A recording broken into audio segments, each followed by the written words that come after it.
موعد مباراة الديربي بين الوداد الرياضي والرجاء الرياضي في الجولة الخامسة من البطولة الوطنية المغربية سنة 2025.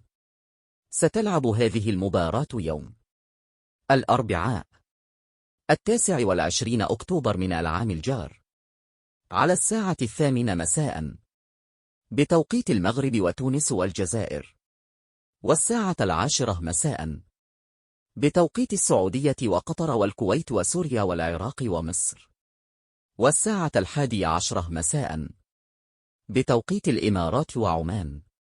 وستلعب هذه المباراة على أرضية ملعب محمد الخامس بمدينة الدار البيضاء.